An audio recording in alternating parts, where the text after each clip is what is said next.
This screencast is intended for teachers of 4th grade social studies to aid in the teaching of the Georgia Standards of Excellence.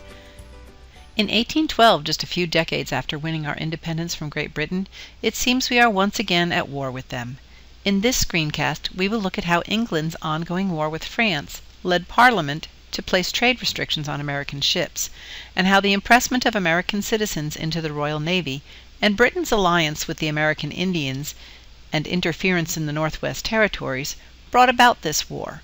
We will also look at the British incursions into our country that resulted in the burning of the Capitol building and the White House, and finally, the battle at Fort Mchenry that inspired the writing of our national anthem, the Star-Spangled Banner. With the end of the war and the path to westward expansion open, conflict with American Indians was inevitable, leading to their forced restriction to reservations. It is the year 1812, and Great Britain is once again at war with France, this time against Napoleon Bonaparte. In most any war, a major strategy is to cut your enemy off from supplies, and both France and Great Britain tried to use this strategy against each other by trying to prevent trade with the United States. Unfortunately for them, we had no interest in stemming our lucrative trade with either country, although for a brief period our government did call for an embargo on both countries when they started seizing our ships in an attempt to starve each other out. For a number of reasons, this embargo was not working, and so it was repealed. Great Britain continued to seize our merchant vessels, and even went so far as to stop one of our warships under the claim that they were looking for deserters from the Royal Navy. They took this opportunity to basically kidnap American sailors and force them into service on British naval ships.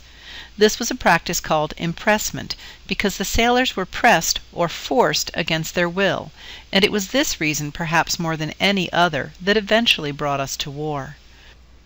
Another cause of the war, and the reason why it is included in the Westward Expansion Standard, was because of what Americans saw as Great Britain interfering in our problems with the American Indians in the Northwest Territories. Territories more and more Americans were settling in. You see, while England may have lost the 13 colonies, she still controlled most of the lands that are now Canada, which were ceded to her when France lost the French and Indian War. As American Indians in the region became more and more concerned with the number of settlers moving west, they began to band together and quickly determined the best bet to protect themselves from this new wave of settlers was to join with the British colonists. This only seemed to further prove to the American settlers that England was at the root of their problems with the American Indians. In fact, no sooner had war been declared than U.S. forces in Michigan attacked the British colonies in Canada. They soon found that they were not as well prepared as they had hoped, and were not only chased back across the border, but lost Detroit to the British, who had combined forces with American Indian Tecumseh and his followers. In the meantime, the U.S. Navy had had some success against the British Navy, but Napoleon's surrender in 1814 allowed England to turn her full attention on us.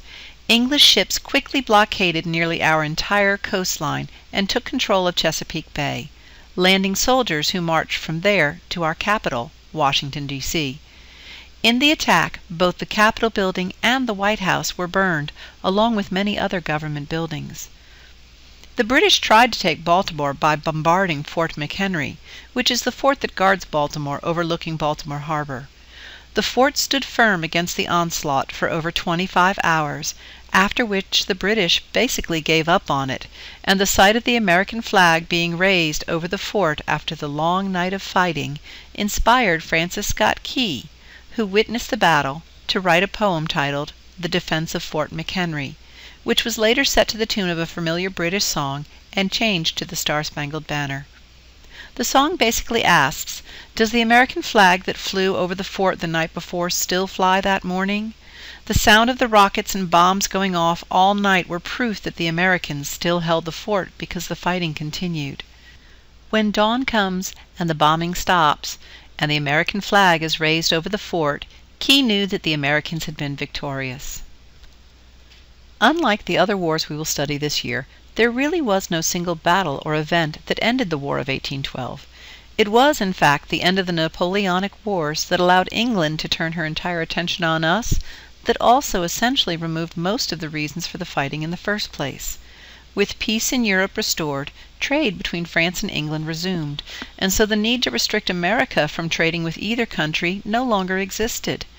And with the end of the war, England no longer needed to impress American soldiers. With Tecumseh's death in the Northwest Territory skirmishes, the American Indians that had sided with the British basically disbanded, and with Fort Mchenry proving that a defeat of the Americans was not going to be swift, and England being tired of fighting, having been at war with France for 20 years, it just seemed sensible to begin peace negotiations instead. Those negotiations took place in the neutral city of Ghent in Belgium, and so the peace treaty that was eventually signed was the Treaty of Ghent.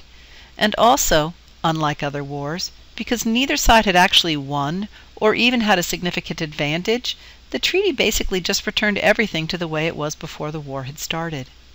It did, however, pretty much break ties between the British colonists in the Northwest Territories and the American Indians, opening up the area for westward expansion.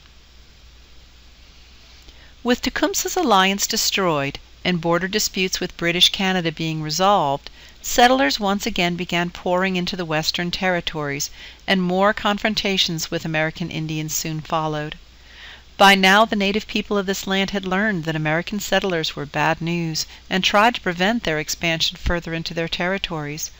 But the skirmishes and clashes that resulted tended to only make those settlers see them as the enemy and a problem that needed to be eliminated. They called upon our government and its armed forces to protect them, and U.S. soldiers complied. And so began a pattern of settlers moving into the American Indian Territory, conflicts arising, and eventually the settlers calling on the government to remove the American Indians forcibly to a land further west where they would no longer be in conflict with the settlers. Unfortunately, there always seemed to be a reason why we eventually needed those lands too.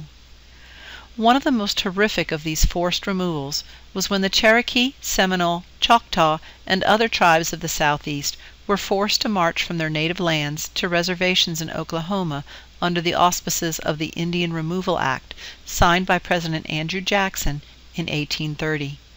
Disease, starvation, and the harsh conditions on the 1,200-mile-long march killed thousands. Beyond the deaths that occurred on the march itself, these woodland tribes had no idea how to survive on lands so arid and different from those they had inhabited for thousands of years.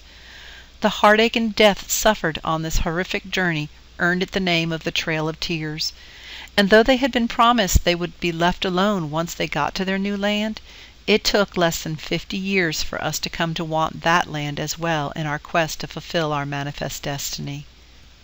Many of the Cherokee did not believe they would be forced to move, as they had petitioned the Supreme Court, who had ruled in their favor. But President Jackson refused to enforce the Supreme Court decision and sent U.S. soldiers to force them at gunpoint and in chains to move. As settlers moved further and further west, the type of American Indians they encountered changed. The tribes of the western plains, like the Lakota Sioux, Cheyenne, and Arapaho, were nomadic in nature, following the buffalo which they relied upon for nearly all of their needs. In their travels, they were used to encountering and even warring with other tribes. And while some members of these tribes signed treaties and agreements to settle and live on reservations and restrict their hunting to only those grounds, many others did not. To make matters worse, gold was found in the Black Hills of South Dakota in what was set aside as American Indian land. With yet another treaty broken by the U.S. government, many Cheyenne and Lakota that had gone to the reservations left to join Sitting Bull in his village along the Little Bighorn River. Armed troops and cavalry were sent to remove them from the Black Hills to the Great Sioux Reservation. Lieutenant Colonel Custer and his 7th Cavalry found the Lakota and Cheyenne village by the Little Bighorn River and attacked. But Custer was unaware of just how many warriors were defending the village, and the cavalry soon found themselves vastly outnumbered. The American Indians were merciless and left not a single cavalryman alive, and so this confrontation became known as Custer's Last Stand. In the end, however, this decisive victory for the Plains American Indians did more harm than good, as it convinced many white people that the American Indians really were just bloodthirsty savages, and prompted the Army to send large numbers of troops west to quell the problem. Within 5 years, nearly all of the once proud American Indians of the Plains had been restricted to reservations and forced to rely on the U.S. government for their survival. That's all we have time for today. Thanks for watching. Here you will find some links to some helpful resources, as well as the works used in the creation of this screencast.